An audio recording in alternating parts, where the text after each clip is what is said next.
Hello, UCAR. Peter Christensen here, joined by Matt Clewett. How's it going?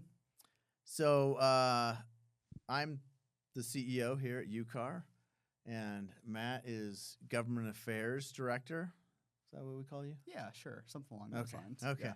I'm fine with I whatever. don't know if you have an official title, but we're here to talk about RPAC today. And you've maybe heard of it or maybe not, but this will be a perfect video for you if you have not. So RPAC, Matt, give us a little introduction on what RPAC is. So RPAC stands for the Realtors Political Action Committee. It was a PAC that was established back in 1969 by NAR to advocate for the real estate industry and private property rights. It's a voluntary, nonpartisan organization that advances causes of homeownership, private property rights, among other things, to help elect candidates for city council, mayors, county commission, state legislature, governor, and even our federal officials too. Yeah, and so quick explanation of what a PAC is. It's an entity recognized by the state that allows for donations to be used for political purposes. So it's regulated by the Lieutenant Governor's office, and its purpose is to raise money to help with election efforts. Is that kind of fair to say? Yeah, that's very fair to say. We have to do what's it called? Reporting disclosures to the Lieutenant Governor's office every reporting period. Those change each year. Either if it's a statewide election year or local candidate year, we have to report every dollar that we take in and every dollar that goes out. And when you donate to a PAC, you're donating to the PAC, and then the PAC gets to decide how to use the money. And so you donate to a PAC that you believe represents your ideals, political goals that you have. Because once it goes to the PAC, you don't necessarily control how the PAC uses it exactly, but you should have a good idea. Say with RPAC, it's going towards protecting private property rights, electing officials that that we believe espouse the same ideals that the Realtor organization espouses. Yeah. So let's track what happens when a member donates to RPAC. The first thing that happens is when they make that contribution or that investment, it goes to the Utah Association of Realtors Political Action Committee. From there, 70% of that dollar stays locally in the state or in your local association. Roughly 70%. I don't know the exact fraction. The other 25 to 30% gets transferred to our National Association PAC, which helps elect candidates for federal offices. So the amount that stays at the state level and the local level are used for just that, for statewide candidates and for local candidates, to help get those individuals who identify or believe in private property rights and the issues that we advocate for on a day-to-day basis, and help them get elected to office, and also support policy positions that we fight for day in and day out. So once the state makes the contribution to the National Association, the remaining 70% is then split between the state and the local association. Right. The state receives the majority of it, but the local association receives a significant portion that they can use. Probably roughly about 20% of that comes back to the local association, 50 stays at the state. Yeah. Roughly speaking here. So then each entity has a body of trustees that are appointed and ratified by the board of directors of our organization. This is I'll speak from the local perspective, and they have the duty of overseeing those funds and distributing them. So it takes their vote to distribute funds, and the way we do it locally is that we usually have interviews with local candidates for city council races, mayoral races, county spots, and then that's usually done with our government affairs committee. Anyone can join the government affairs committee. We welcome anyone who wants to be on it, and then they give a recommendation of support. So, do we want to give support? Do we want to make a monetary donation? How much would that be? And then the trustees have to approve of that. And once they do, we can distribute those funds. And again, it's all reported to the Lieutenant Governor's office, so it's you can actually look up the filings to see what money was distributed from the Realtor PAC. But that's basically how it happens. Yeah, and this candidate interview process is pretty fresh in our minds, right, Peter? We just before we filming this episode, we were actually with the Government Affairs Interview Committee interviewing candidates for mayoral positions, city council positions for the upcoming 2025 elections. So we had a chance to interview a few of them. Immediately after that, we had our first RPAC Trustees Committee meeting of the year, where the committee then ratified those recommendations from the RPAC Interview Committee. So it was a pretty cool experience. We extended the invitation for all of our Government Affairs Committee members to come out, speak to some of these mayors and city council members who are running for re-election, and gave them the opportunity to ask some questions to them. Yep. And there were a few hard-hitting questions there, too. Yeah. And what's cool about it, too, is especially at the state level, the local board level, these are all city races are nonpartisan. Yeah. So it's not a Republican, Democrat, Independent. They don't have a party affiliation. I mean, they might privately. They might be affiliated with the party, but they do not run on a whatever ticket. They are, they're just nonpartisan races. The county races are usually partisan races, so we do have a few of those.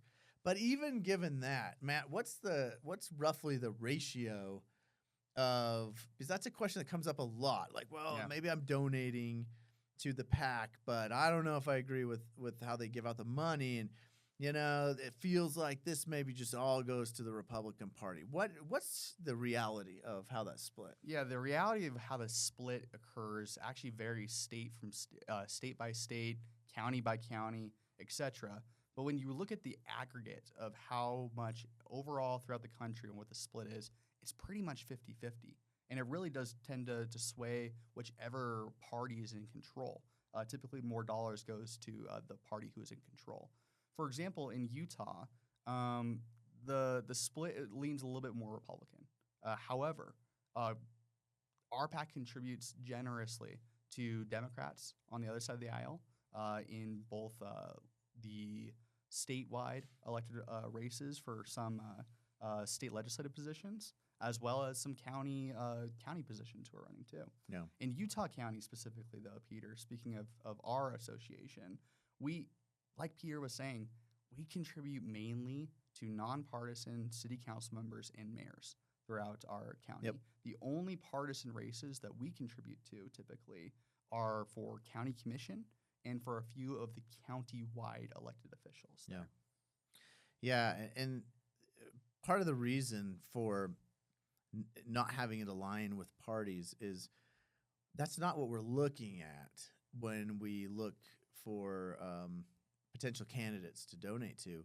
What we're looking at is how are they on private property rights, affordable housing issues, attainable housing issues, and just housing in general. And then small business and regulation sometimes play into it as well. And so what we're looking at really is, and what we ask our trustees to do and government affairs committee members to do is take off your personal hat, put on your realtor hat, and what do you think, how do you think these candidates fall on realtor issues? So you may have your personal opinions for your city, your local race, but we ask that we look at it from an organizational standpoint. And so people who are good on realtor-related issues, those are the people we donate to. And we don't just donate to usually one person in one race. We oftentimes will donate to multiple people in multiple races in the same city. Again, we're just trying to support people that we believe will make good decisions on housing-related issues and property rights-related issues. And I think that kind of goes into the next topic of conversation is why do we even get involved in this process? Why do we collect RPAC contributions? Why do we invest money in candidates? I think the answer to that is pretty clear. If we're not at the table, we're on the menu. And when we're not actively helping get good people elected into public office who actually have a true understanding and belief in private property rights and the American dream of homeownership, then unfortunately, the contrary could happen. And we can get some really bad people into office who can really turn the corner in where we're going. Right now, Utah is in an affordable housing crisis. We've been in one for quite some time now. I believe the latest Kempsey Gardner Institute report says we're approximately 37,000 housing units short of where we need to be in order to have a balanced market. Now, what we're seeing happen a lot is that developers will go to city councils to ask for developments to be built, which can accommodate and help provide some of those additional units. However, what we're seeing is a lot of pushback from certain residents or from certain council members on this additional growth. Because at times I understand that growth can be a challenge sometimes. But in our communities where we are significantly short of housing units, where homes are unaffordable, we need to make some hard choices. And that's why we need to elect good people who understand what's happening in our state and understand what's happening in our county and make those difficult choices. And so why do we donate? Well, why do we put such an emphasis on it? Well, first of all, we don't really use general funds from our operating budget. So dues, right? None of that is going towards political purposes. Right. So we rely on this voluntarily raised money to fund the PAC and our political activities. And so, yeah, why do we donate? What good does it do? I don't think we really are in a position or try to help someone win an election through donations. That's very nuanced, but the amount of money we would have to donate to win an election, it's like that's not what we do, and nor is it really feasible. Money alone doesn't win elections, and so, but elections do cost money, and it is something that dissuades people from running at times. Is how much is this going to cost me? Even a city council race can cost thousands of dollars, even in a small town. And in a bigger town, tens of thousands of dollars. It's crazy, but it's true. You got signs, you've got mailers, you got handouts to print out. Some people advertise, put a billboard up, internet marketing, whatever, to get their name out there. And it can affect it, how much money you have. And so I don't think you can really outright buy an election, but it does help. And you can be outspent and be put at a disadvantage as a candidate. And so having a donor base that will help you so you don't have to self-fund it is a big encouragement. And if you've ever gone to city council meetings and if you've ever been frustrated in your election process, it's because you got to look at who shows up to vote, who shows up to run for office, who's going to take that time. It's not fun. And so we want to encourage good people who are good decision makers, reasonable, listen to different arguments, and are willing to take in all the sides. And really, that's all we're ever looking for is let us explain our perspective on how this issue affects our city, or how this decision by the council will affect the real estate picture or property rights. And we know, people sometimes don't always vote perfectly how we wish they would, but we'll still support people that will listen and reason out. But it's getting harder and harder to find good people to run for office because it just isn't very fun. If you've ever gone to a public comment period of a city council meeting, it's not very fun. No, it is not. And your neighbors are mad at you. And so if you're listening to this, please run if you're a good I was person. I'm not trying to talk anyone out of it for sure. I'm so grateful for the people that are good.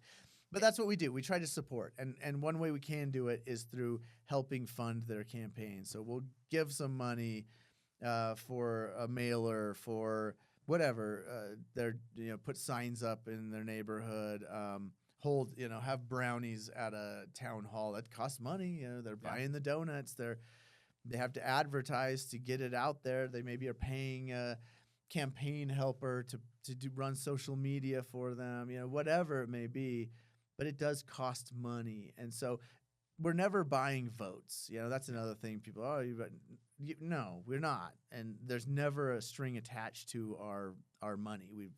We don't tell people we're giving money so that we'll get XYZ result. No, and like I say, we've had good people we've donated to their campaigns, and then they voted against an issue we wish they wouldn't. And sometimes we still donate to their campaign again later because we'll take the aggregate. If they're voting and that we think they're reasonable and they listen, and they'll take our phone call and listen to us and hear us out, even if ultimately they arrive on a different landing spot than we do. That's really what we're looking for, is reasonable people. Yeah, and I think if you're listening to this podcast at this point and you're thinking, why do I want to contribute? Why do I want to get involved in politics? Well, the answer to that is actually pretty simple. You're looking at it backwards. By contributing and investing in RPAC, you don't have to be involved in the politics anymore. You leave it up to us, and we're going to help advocate for issues that will keep you in business, keep our consumers happy, keep our members happy, and make sure that we can continue to advance homeownership for all. Yeah, and I think a byproduct of all this is there's a collective power, right? Yeah. Where if I go individually to and I give my $100, my $10, whatever I can afford to a local candidate, and they appreciate it, I'm sure, and hopefully they care and care about what I think, but I'm one person, maybe one family, and represent a small amount of people. Maybe I have a business, maybe I have a brokerage or something in that town, but still, we're talking about a handful of people. And but by being part of the realtor organization, they know we represent roughly 3,500 people in the surrounding area. At the state level, close to 20,000 people. Nationally, over 1 million, 1.5 or 2. Yeah. I don't know where it's at right now.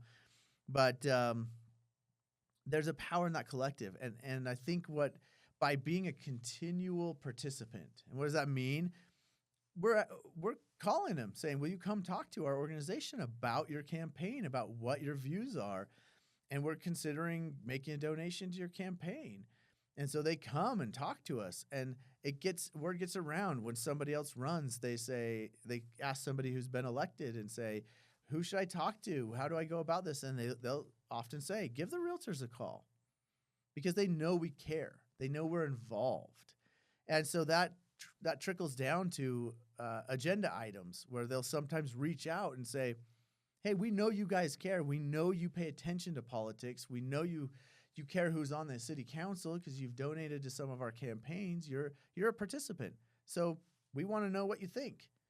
There are many businesses, many entities that maybe would have something to contribute, but the elected officials don't know that they have something to contribute. And so a lot of the good RPAC does is that it lets people know we're serious, we're willing to put our money where our mouth is, we're willing to participate, and sometimes that puts us on people's minds to say, I would like to know what the realtors think about this issue or that issue.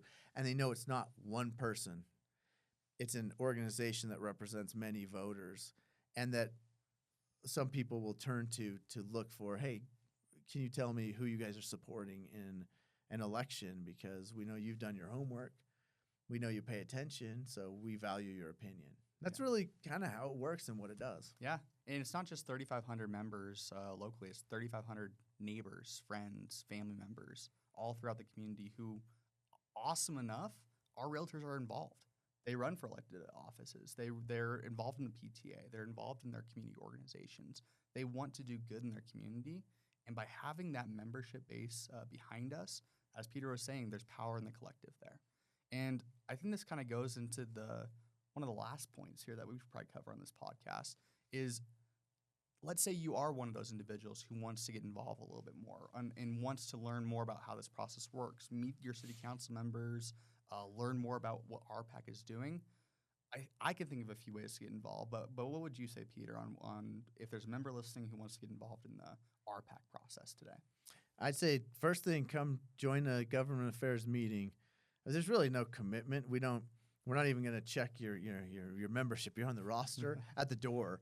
If you show up and you're not officially on the committee roster, if you're a member of UCAR, come in, sit down, and learn about it. So I shouldn't have been kicking those people out earlier. I kid. So yeah, I would say that's top of the list. And I've had members say, I'm a little intimidated. I'm not politically savvy, and I don't know who is, right? Some people think they are. I don't know. Come. Your voice is important. And I've also had members come and say, hey, why did you support that candidate in our city and not this candidate? And I'll say, and they'll tell me why. And I'll say, boy, I wish you would have come to our government affairs meeting. Your insight would have been very helpful. We have a lot of cities to cover. We have a lot of people. Sometimes, Lehigh lately, for 3 spots on their city council, they'll have 13, 15 people run. And so that's one city. And you multiply that by 25 plus, it's a lot to manage, and we do our best. But your input as a citizen of that city is super valuable. But you can come, you can sit. You don't have to say anything if you don't feel like you're qualified to make a comment or ask a question. That's okay. Come learn and see if it's something you're interested in. Yeah, and our government affairs meetings are actually really insightful, and they bring a lot of information to the table. Every month, we typically bring in an elected official to talk about what's happening in their communities and their cities. For example, in the past, we brought in Vineyard City officials to talk about downtown Utah, I believe it is, or Utah City. We brought in individuals from Provo to talk about what's happening with the airport and some of the cool expansion happening there. And there's going to be amazing opportunities moving forward in the future. So I'd really encourage you, if you're interested in this to any capacity, feel free to come to our government affairs committee. Come check it out. Come check it out. It's fun. And you can learn a little bit more about RPAC too. Yeah, sometimes the room's full. Sometimes there's 6 or 7 people there. And, that's a lot of decision-making power if 6 or 7 people are coming to vote on these issues and what candidates we support. Luckily, I think we have a pretty active membership, but yeah, there's always room for more. And we would really look forward to seeing you there. Well, Peter, I think we touched on RPAC 101. 101. I think hopefully you have a better understanding of what RPAC is, why it's important, and why it's important to contribute and invest in RPAC. As we move forward, I'm sure there'll be some pretty cool episodes coming out beyond just this. We're going to probably talk about the legislative process, different aspects of government and how it affects you as a realtor, and a few other fun topics in the future. So thanks for tuning in.